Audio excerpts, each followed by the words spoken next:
On 11th September 2001 ಯಾವಾಗ ಅಂದಿನ US president ಆದಂಥ ಜಾರ್ಜ್ ಡಬ್ಲ್ಯೂ ಬುಷ್ ಅವರು ಅವತ್ತು ಒಂದು ಪ್ರೋಗ್ರಾಮ್ ಇತ್ತು ಅಂತ ಒಂದು ಸ್ಕೂಲ್ಗೆ ಹೋಗಿರ್ತಾರೆ. ಸೊ ಆ ಸ್ಕೂಲಲ್ಲಿ ಅಲ್ಲಿನ ಮಕ್ಳುಗಳ ಜೊತೆ ಮಾತಾಡೋ ಟೈಮಲ್ಲೇ ಅವ್ರ PA ಬಂದ್ಬಿಟ್ಟು ಅವ್ರ ಕಿವಿಲಿ ಒಂದು ಮಾತಂತಾರೆ ದಟ್ ನ್ಯೂಯಾರ್ಕ್ ಅಲ್ಲಿ ಇದ್ದಂತ ದ ಟ್ವಿನ್ ಟವರ್ ಮತ್ತೆ ಏನು ವರ್ಲ್ಡ್ ಟ್ರೇಡಿಂಗ್ ಸೆಂಟರ್ ಅಂತಾರಲ್ಲ, ಸೊ ಅದ್ರ ಮೇಲೆ ಒಂದು ಫ್ಲೈಟ್ ಬಂದು ಕ್ರ್ಯಾಶ್ ಆಗಿದೆ ಅಂತ.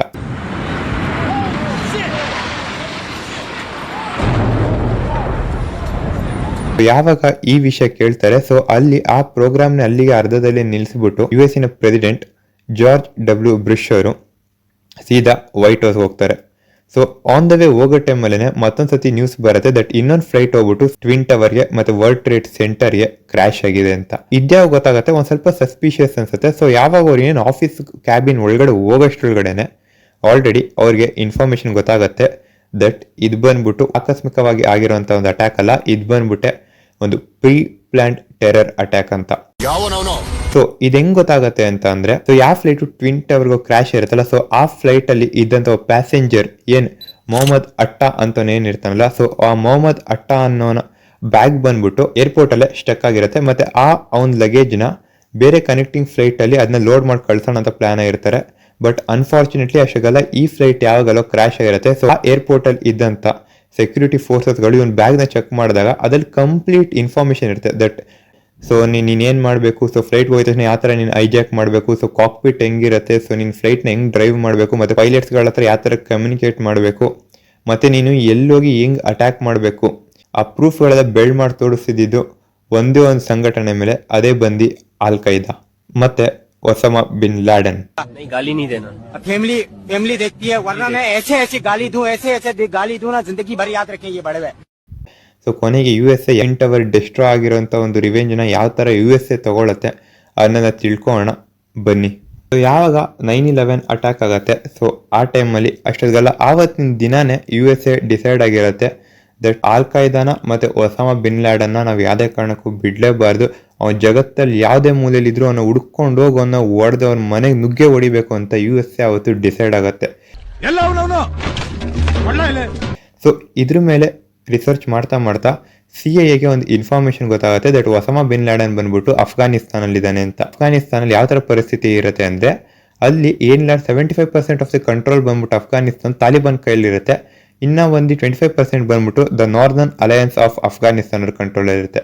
ಸೊ ಯಾವಾಗ USA ಬಂದ್ಬಿಟ್ಟು ಇದೇ ಗೊತ್ತಾಗತ್ತೆ, USA ಬಂದ್ಬಿಟ್ಟು ತಾಲಿಬಾನ್ ಅವ್ರ ಹತ್ರ ಇನ್ಫಾರ್ಮೇಶನ್ ಪಾಸ್ ಮಾಡುತ್ತೆ ದಟ್ ಒಸಾಮಾ ಬಿನ್ ಲಾಡನ್ ಬಂದ್ಬಿಟ್ಟು ನಿಮ್ ದೇಶದಲ್ಲಿದ್ದಾನೆ, ಸೊ ಅವನ್ನ ನಮ್ಗೆ ಹ್ಯಾಂಡ್ ಓವರ್ ಮಾಡ್ಬಿಡಿ ಅಂತ.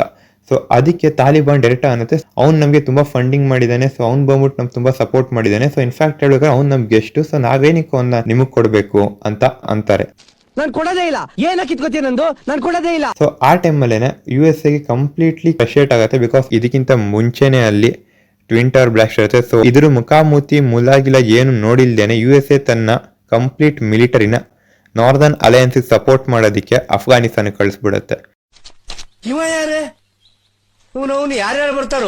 ಸೊ ಯಾವಾಗ US ಮಿಲಿಟರಿ ಅಫ್ಘಾನಿಸ್ತಾನ ನುಗ್ಗುತ್ತೆ, ಸೊ ಅಫ್ಘಾನಿಸ್ತಾನ ನುಗ್ಬಿಟ್ಟು almost all 75% of the Afghanistan ಬಂದ್ಬಿಟ್ಟು ಮತ್ತೆ US ಕಂಟ್ರೋಲ್ಗೆ ಹೋಗುತ್ತೆ. ಮತ್ತೆ US ಅಂಡರ್ ಅಲ್ಲಿ ಇದ್ದಂತ ನಾರ್ದರ್ನ್ ಅಲಯನ್ಸ್ ಆಫ್ ಅಫ್ಘಾನಿಸ್ತಾನ್ ಪಾರ್ಟಿಗೆ ಹೋಗಿ ಸೇರ್ಕೊಳ್ಳುತ್ತೆ. ಸೊ ಇದಿಷ್ಟೆಲ್ಲ ಒಂದ್ ಕಡೆ ಆಗ್ತಿದ್ದಂಗೆನೆ ಯಾವಾಗ USA ತನ್ನ ಮಿಲಿಟರಿ ಕಳಿಸಿರುತ್ತಲ್ಲ, ಸೊ ಒಸಾಮಾ ಬಿನ್ ಲಾಡನ್ ವಿರುದ್ಧ ಆವಾಗ ಸ್ಟ್ರೈಕ್ಗಳು ಆಗ್ತಾನೆ ಇರುತ್ತೆ. ಸೊ ಒಸಾಮಾ ಬಿನ್ ಲಾಡನ್ ಯಾವಾಗ ಅಫ್ಘಾನಿಸ್ತಾನ ಸೇಫ್ ಅಲ್ಲ ಅಂತ ಅನ್ಸುತ್ತೆ, ಸೊ ಅವ್ನು ಹೋಗ್ಬಿಟ್ಟು ಅಂಡರ್ ಗ್ರೌಂಡ್ ಆಗ್ಬಿಡ್ತಾನೆ. ಸೊ ಅಂಡರ್ ಗ್ರೌಂಡ್ ಆಗ್ಬಿಟ್ಟು ಒಸಾಮಾ ಬಿನ್ ಲಾಡನ್ ಬಂದ್ಬಿಟ್ಟು ಅಫ್ಘಾನಿಸ್ತಾನಲ್ಲಿ ಲೊಕೇಟ್ ಆಗಿರುವಂತ ತೋರಾ ಬೋರಾ ಬೆಟ್ಟಗಳಲ್ಲಿ ಹೋಗ್ಬಿಟ್ಟು ಅಂಡರ್ ಗ್ರೌಂಡ್ ಆಗಿರ್ತಾನೆ. ಏನಂದ್ರೆ ಯಾವುದೇ ಒಂದು ಎಲೆಕ್ಟ್ರಾನಿಕ್ ಐಟಮ್ಸ್ ಗಳನ್ನ ಅದನ್ನ ಯಾವುದೇ ಕಾರಣಕ್ಕೂ ನಾವು ಯೂಸ್ ಮಾಡಬಾರ್ದು ಅಂತ ಅವ್ನು ಮೆಂಟಲಿ ಡಿಸೈಡ್ ಇರ್ತಾನೆ. ಅವನೇನೋ ಕಮ್ಯುನಿಕೇಟ್ ಮಾಡ್ಬೇಕಂದ್ರೇನೋ ಅವನು ರಿಫ್ಲೆಕ್ಷನ್ ಸನ್ ರೇಸ್ಗೆ ರಿಫ್ಲೆಕ್ಟ್ ಮಾಡ್ಬಿಟ್ಟು ಒಂದ್ ಬೆಟ್ಟದಿಂದ ಇನ್ನೊಂದು ಬೆಟ್ಟಕ್ಕೆ ಕಮ್ಯುನಿಕೇಟ್ ಮಾಡ್ತಿದ್ದ. ಸೊ ಆಪೋಸಿಟ್ ಬೆಟ್ಟದಲ್ಲಿ ಇದ್ದಂತ ಅವ್ರ ಕಡೆಯವರು ಆಲ್ ಖೈದಾ ಕಡೆಯವರು ಅವ್ನಿಗೆ ಏನೇನ್ ಬೇಕು ಅದನ್ನೆಲ್ಲ ತಲುಪಿಸಿದ್ರು. ಸೊ ಆ ತರ ಅವನು ಮೆಸೇಜ್ ನ ಕೋಡಿಂಗ್ ಮಾಡಿ ಕಳಿಸ್ತಿದ್ದ. CIA ಯೋಚನೆ ಮಾಡ್ಬಿಟ್ಟು ಅಲ್ಲೊಂದು ಸ್ಪೆಷಲ್ ಫೋರ್ಸಸ್ ಟೀಮ್ ನೇ ಡಿಪ್ಲಾಯ್ ಮಾಡುತ್ತೆ. USA ತನ್ನ ಬಾಂಬರ್ಸ್ ಗಳನ್ನ, ತನ್ನ ಫೈಟರ್ ಕ್ರಾಫ್ಟ್ ನ, ಇವನ್ ತನ್ನ ಡ್ರೋನ್ ಗಳನ್ನ ಕಂಪ್ಲೀಟ್ ಆಗಿ ಆ ಬೆಟ್ಟದ ಮೇಲೆ ಲಾಂಚ್ ಮಾಡ್ಬಿಟ್ಟು ಅಲ್ಲಿ ಕಂಪ್ಲೀಟ್ಲಿ ಶೆಲ್ಲಿಂಗ್ ಮಾಡಕ್ ಶುರು ಮಾಡುತ್ತೆ. ಅಲ್ಲಿ ಕಂಪ್ಲೀಟ್ ಆಗಿ ಬಾಂಬ್ಸ್ ನ ಮತ್ತೆ ತಮ್ಮ ಆರ್ಮ್ಸ್ ಅಂಡ್ ಅಮ್ಯುನಿಷನ್ಸ್ ನ ಅದ್ರ ಮೇಲೆ ಆರ್ಟ್ಲರಿಗಳನ್ನ ಫೈರ್ ಮಾಡಕ್ ಶುರು ಮಾಡ್ತಾರೆ.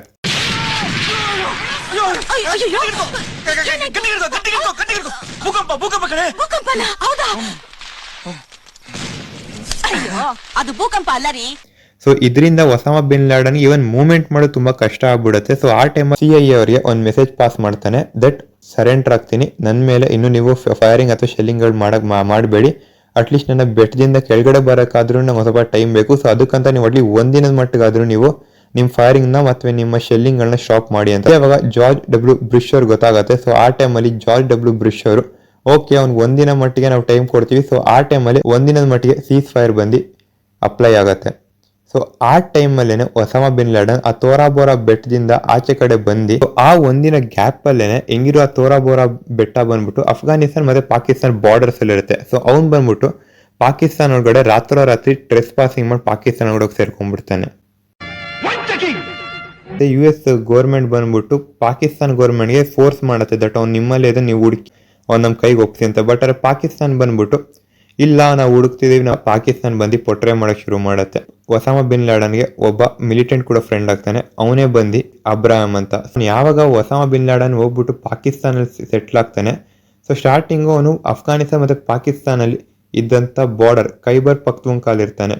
ಸೊ ಅದಾದ್ಮೇಲೆ ಯಾವಾಗ ಅಲ್ಲೂ ಸ್ವಲ್ಪ ಸೇಫ್ ಅಲ್ಲ ಅಂತ ಅವಂಗಂತ ಶುರು ಆಗುತ್ತೆ. ಸೊ ಪಾಕಿಸ್ತಾನ ಇರುವಂತ ಅಬೋಟಾ ಅನ್ನೋ ಡಿಸ್ಟಿಕ್ ಅಲ್ಲಿ ಬಂದು ಸೆಟ್ಲ್ ಆಗ್ತಾನೆ. ಸೊ ಅವ್ನು ಇದ್ದಿದ್ದ ಜಾಗದ ಏನ್ ಅಬೋಟಾ ಅನ್ನೋ ಡಿಸ್ಟಿಕ್ ಇತ್ತಲ್ಲ, ಸೊ ಅಲ್ಲೇ ಬಂದು ಪಾಕಿಸ್ತಾನ್ ಮಿಲಿಟರಿ ಟ್ರೈನಿಂಗ್ ಅಕಾಡೆಮಿ ಕೂಡ ಇತ್ತು. ಅವ್ನು ಸ್ಟೇ ಆಗಿದ್ದ ಜಾಗದಿಂದ ಅದೇನಿಲ್ಲಾನು ಬರೀ 150 to 200 ಮೀಟರ್ ಅಷ್ಟೇ ಇದ್ದಿದ್ದು ಇರಲ್ಲ. ಸೊ ಅವನೇನೋ ಆಚೆ ಕಡೆ ಮೆಸೇಜ್ ಪಾಸ್ ಮಾಡ್ಬೇಕಂದ್ರೆ ಏನ್ ಈ ಅಬ್ರಾಮ್ ಅಂತ ಅನ್ನಲ್ಲ, ಸೊ ಈ ಅಬ್ರಾಮ್ ಮುಖಾಂತರನೇ ಒಂದು ಲೆಟರ್ ಬರ್ದಿ ಅದನ್ನ ಹೆಂಗಾರು ಮಾಡಿ ಅಬ್ರಾಮ್ ಕೈಲಿ ಕೊಟ್ಟು, ಸೊ ಅವನು ಅದನ್ನ ಅಫ್ಘಾನಿಸ್ತಾನ್ಗೆ ಹೆಂಗಾರು ಮಾಡಿ ಪಾಸ್ ಮಾಡಿ ಅಲ್ಲಿಂದ ಆಲ್ ಕಾಯ್ದಾಗ ಏನೇನು ಆಕ್ಷನ್ಸ್ ಬೇಕು ಅದೆಲ್ಲ ನಮ್ಮ ನೆಕ್ಸ್ಟ್ ಮೂವ್ ಏನಿರ್ಬೇಕು ಏನು ಎತ್ತ ಅಂತ, ಸೊ ಅದ್ರ ಮುಖಾಂತರ ಒಸಾಮಾ ಬಿನ್ ಲಾಡನ್ ಆಲ್ ಕಾಯ್ದಾಗ ತಲುಪಿಸ್ತಿದ್ದ. ಒಂದಿನ ಹಿಂಗೇನೆ ಅಬ್ರಾಮ್ ಇದೇ ತರ ಮೆಸೇಜ್ ನ ತಗೊಂಡು ಹೋಗ್ಬಿಟ್ಟು ಖೈಬರ್ ಪಖ್ತೂನ್ಖಾಗ್ ಹೋಗ್ತಾನೆ. ಸೊ ಆ ಟೈಮಲ್ಲೇನೆ ಅವನು ನೆಗ್ಲಿಜೆನ್ಸ್ ಇಂದ ಬಟ್ ಆದ್ರೆ ಈ ಸತಿ ಏನ್ ಮಾಡ್ತಾನೆ, ಸ್ಯಾಟಲೈಟ್ ಫೋನ್ ನಿಂದ ಒಸಾಮಾ ಬಿನ್ ಲಾಡನ್ ಏನೇ ಬರ್ದಿರ್ತಾನಲ್ಲ, ಸೊ ಅದನ್ನ ಟ್ರಾನ್ಸ್ಲೇಟ್ ಮಾಡ್ಬಿಟ್ಟು ಆಲ್ ಕಾಯ್ದವ್ರಿಗೆ ಫೋನ್ ಅಲ್ಲಿ ಅನ್ಬಿಡ್ತಾನೆ. ಸೊ ಇದ್ ಬಂದ್ಬಿಟ್ಟು CIA ಅವ್ರಿಗೆ ಗೊತ್ತಾಗ್ಬಿಡತ್ತೆ. ಅಬ್ರಾಮ್ನ ಕಂಪ್ಲೀಟ್ಲಿ ಫಾಲೋ ಮಾಡುವಂತ ಟಾಸ್ಕ್ ಬಂದು CIA ಟೀಮ್ ಮೇಲೆ ಬೀಳುತ್ತೆ. ಸೊ ಯಾವಾಗ ಅಬ್ರಾಮ್ನ ಫಾಲೋ ಮಾಡಕ್ ಶುರು ಮಾಡ್ತಾರೆ, ಸೊ ಅವ್ನು ಹೋಗಿದ್ ಕಡೆ ಜಾಗಕ್ಕೆಲ್ಲ ಹೋಗ್ತಾರೆ. So at the end of the day ಅವನು ಬಿಲ್ಡಿಂಗ್ ಹೋಗ್ತಾನೆ. ಸೊ ಆ ಬಿಲ್ಡಿಂಗ್ ಅಲ್ಲೇ ಬಂದು ಒಸಾಮಾ ಬಿನ್ ಲಾಡನ್ ಕೂಡ ಇರ್ತಾನೆ. ಆಯ್ಕೊಂಡ್ ತಿಂತಿದ್ವಿ, ತಿರ್ಕೊಂಡ್ ತಿನ್ನೋಂಗ್ ಮಾಡ್ಬಿಟ್ಟ. CIA ನ ಏನ್ ಏಜೆಂಟ್ಸ್ ಇರ್ತಾರೆ USA ಅವರು, ಸೊ ಅವ್ರು ಹೋಗ್ಬಿಟ್ಟು ಅವ್ರ ಹೈಯರ್ ಅಥಾರಿಟೀಸ್ ಇನ್ಫಾರ್ಮೇಶನ್ ಕೊಡ್ತಾರೆ ದಟ್ ಅರೆ ಈ ತರ ಒಂದಿದೆ ನೋಡಿ, ಮೋಸ್ಟ್ಲಿ ಒಸಾಮಾ ಬಿನ್ ಲಾಡನ್ ಇಲ್ಲಿ ಇರ್ಬೋದು ಏನು ಎತ್ತ ಅಂತ. ಬಟ್ ಫುಲ್ ಏನು ಕನ್ಫರ್ಮೇಶನ್ ಇಲ್ದೇ ಇರೋದ್ರಿಂದ ಸೊ ನಮ್ಗೆ ಯಾವುದೇ ಆಪರೇಷನ್ ಕೂಡ ಮಾಡಕ್ಕಾಗಲ್ಲ ಅಂತ. ಸೊ ಬರಾಕ್ ಒಬಾಮಾ ಇದನ್ನ ಕಂಪ್ಲೀಟ್ಲಿ ಇದನ್ನ ಕ್ಯಾನ್ಸಲ್ ಮಾಡ್ತಾರೆ. ಸೊ ಸದ್ಯಕ್ಕೆ ನೀವೇನು ಆಪರೇಷನ್ ಕಂಡಕ್ಟ್ ಮಾಡ್ಕೋಬೇಡಿ, ಬಿಕಾಸ್ ಏನಕ್ಕೇನೆ ಮತ್ತೆ ಯಾವ್ದು ಪ್ರೂಫ್ ಇಲ್ಲ, ಆಮೇಲೆ ಇದಾನೆ ಅಂತ ಸ್ವಲ್ಪ ಪ್ರೂಫ್ಗಳನ್ನ ಕಲೆಕ್ಟ್ ಮಾಡ್ಕೊಂಬನಿ. ಸೊ ಆ ಟೈಮಲ್ಲಿ ನಾವು ಇದನ್ನ ಅಕ್ಸೆಪ್ಟ್ ಮಾಡೋಣ ಅಂತ. ಸೊ ಆ ತರ ಪ್ರೂಫ್ಗಳನ್ನ ಹುಡುಕಕ್ಕೆ US CIA ಏಜೆಂಟ್ಸ್ಗಳು ತುಂಬಾ ಟ್ರೈ ಮಾಡ್ತಾರೆ.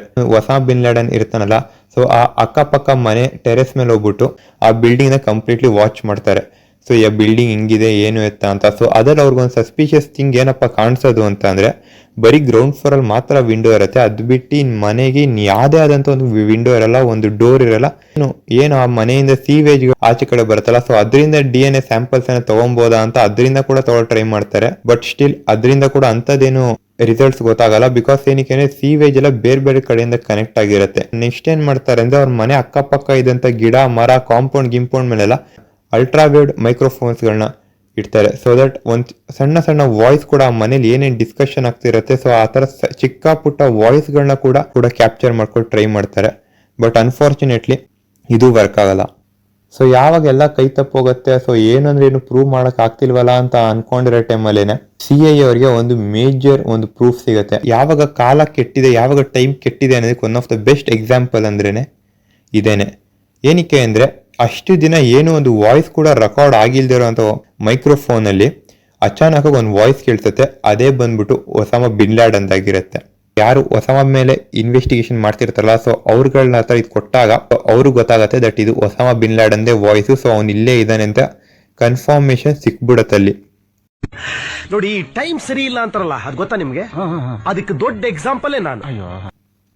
ಸೊ ಯಾವಾಗ ಈ ತರ ಒಂದು ಕನ್ಫರ್ಮೇಶನ್ ಸಿಗುತ್ತೆ, ಸೊ ಆ ಟೈಮಲ್ಲೇನೆ CIA ಅವ್ರದ್ದು ಒನ್ ಆಫ್ ದ ಒಂದು ಮೇಜರ್ ಟಾಸ್ಕ್ ಏನಿರ್ತದೆ ಕಂಪ್ಲೀಟ್ ಆಗುತ್ತೆ. ಸೊ ಬರಾಕ್ ಒಬಾಮಾ ಅವರಿಗೆ ಇದನ್ನ ಸಬ್ಮಿಟ್ ಮಾಡ್ತಾರೆ. ಸೊ ನೇವಿ ಸೀಲ್ಸಿನ ಟೀಮ್ 6ಗೆ ಈ ಟಾಸ್ಕ್ ನ ಒಪ್ಪಿಸ್ತಾರೆ. ಸೊ ಅಲ್ಲಿ ಸ್ಟಾರ್ಟಿಂಗು ಯಾವ ತರ ಟ್ರೈನಿಂಗ್ ಮಾಡ್ತಾರೆ ಅಂದ್ರೆ, ಒಂದ್ ವೇಳೆ ಒಸಾಮಾ ಸರೆಂಡರ್ ಆದಾನ ಅವ್ನ ಯಾವ ತರ ಕರ್ಕೊಂಡ್ಬರ್ಬೇಕು, ಒಂದ್ ವೇಳೆ ಅವನೇನ ನಿಮ್ಮ ಶೂಟ್ ಮಾಡೋ ಅವ್ನ ಯಾವ ತರ ಸಾಯಿಸಬೇಕು, A to Z ಎಲ್ಲ ಟ್ರೈನ್ಡ್ ಆಗಿರುತ್ತೆ. ಒಂದು ಡೇಟ್ ಕೂಡ ಲಾಂಚ್ ಆಗುತ್ತೆ, ಅದೇ ಬಂದು 2nd May 2011. ಏನಿಲ್ಲ ಅಂದ್ರೂ 10 ವರ್ಷ ತಗೊಂಡಿರ್ತಾರೆ ಒಸಾಮಾ ಬಿನ್ ಲಾಡನ್ ಹೊಡೆಯೋದಕ್ಕೆ. 2 ಬ್ಲಾಕ್ ಹಾಕ್ ಹೆಲಿಕಾಪ್ಟರ್ ಮತ್ತೆ 1 ಚಿನೂಕ್ ಹೆಲಿಕಾಪ್ಟರ್ ಇಂದ US ಸ್ಪೆಷಲ್ ಫೋರ್ಸಸ್ಗಳು ಹೋಗುತ್ತೆ. ಸೊ ಈ ಟೈಮಲ್ಲಿ ಏನಾಗುತ್ತೆ ಅಂದ್ರೆ ಅನ್ಫಾರ್ಚುನೇಟ್ಲಿ ಅದರಲ್ಲಿ 1 ಬ್ಲಾಕ್ ಹಾಕ್ ಹೆಲಿಕಾಪ್ಟರ್ ಬಂದು ಕ್ರಾಶ್ ಆಗಿ ಯಾರಿಗೂ ಏನು ಆಗಿಲ್ಲದೆ US ನೇವಿ ಸೀಲ್ಸ್ ಟೀಮ್ ಅಲ್ಲಿ ಸೇಫ್ ಆಗಿ ಕೆಳಗಡೆ ಲ್ಯಾಂಡ್ ಆಗ್ತಾರೆ. ಸೊ ಅದರಿಂದ ಒಸಾಮಾ ಬಿನ್ ಲಾಡನ್ನ ಹೊಡೆದಿ ಆಪರೇಷನ್ ಏನಿಲ್ಲ 40 ನಿಮಿಷದಲ್ಲಿ ಮುಗಿಸಿ ಮತ್ತೆ ಯಾವುದೇ ಒಂದು ಪ್ರೂಫ್ ಕೂಡ ಸಿಗಬಾರ್ದು ಅಂತ ಆ ಬ್ಲಾಕ್ ಹಾಕ್ ಹೆಲಿಕಾಪ್ಟರ್ ಏನು ಕ್ರಾಶ್ ಇರುತ್ತೆ ಬಾಂಬ್ ಹಾಕ್ಬಿಟ್ಟು ಎಲ್ಲ ಎಕ್ಸ್ಪ್ಲೋಡ್ ಮಾಡ್ಬಿಡ್ತಾರೆ. ಸೊ ಕೊನೆಗೆ ಒಸಾಮಾ ಡೆಡ್ ಬಾಡಿನ ತಗೊಂಡ್ಬಂದು ಪಾಕಿಸ್ತಾನಿಂದ ಜಲಾಲಾಬಾದ್ ಏರ್ ಬೇಸಿಗೆ ತೊಗೊಂಡೋಗ್ತಾರೆ. ಸೊ ಅಲ್ಲಿ ಕನ್ಫರ್ಮೇಶನ್ ಆಗುತ್ತೆ ದಟ್ ಇದು ಒಸಾಮಾ ಬಿನ್ ಲಾಡನ್ನೇ ಅಂತ. ಸೊ ನೆಕ್ಸ್ಟ್ ದಿನ ಒಂದು ಬ್ರೀಫಿಂಗ್ ಇರುತ್ತೆ that the wanted terrorist Osama bin Laden is dead ಅಂತ. ಅರೇಬಿಯನ್ ಸಿ ಅಲ್ಲಿ ಅವನ ದೇಹನ ಬಿಸಾಕ್ಬಿಡ್ತಾರೆ. ಸೊ ನನ್ಗೇನಪ್ಪ ಅನ್ಸಿದ್ದು ಅಂದ್ರೆ ಯಾವೊಬ್ಬ ವ್ಯಕ್ತಿ ಜಗತ್ನೇ ಅಂತ್ಯ ಮಾಡ್ಬೇಕು ಅಂತ ಬಂದೂಕು ಮತ್ತೆ ಬಾಂಬ್ ನ ತಗೊಂಡು ಹೊಡ್ತಾನಲ್ಲ, ಸೊ ಅವನ ಅಂತ್ಯ ಕೂಡ ಅದೇ ಬಂದೂಕು, ಅದೇ ಬುಲೆಟ್, ಅದೇ ಬಾಂಬ್ ಇಂದಾನೆ ಆಗತ್ತೆ. ಪ್ರೂಫ್ ಏನಾದ್ರು ಇತ್ತು ಅಂದ್ರೆ ಅದೇ ಬಂದು ಈ ಸ್ಟೋರಿ. ಇದೇ ತರ ಕಂಟೆಂಟ್ ಗಳನ್ನ ನಾನು ತಗೊಂಡ್ಬರ್ತೀನಿ. ಅಲ್ಲಿಗೂ ಸ್ಟೇ ಟ್ಯೂನ್ಡ್. ಜೈ ಹಿಂದ್, ಜೈ ಕರ್ನಾಟಕ.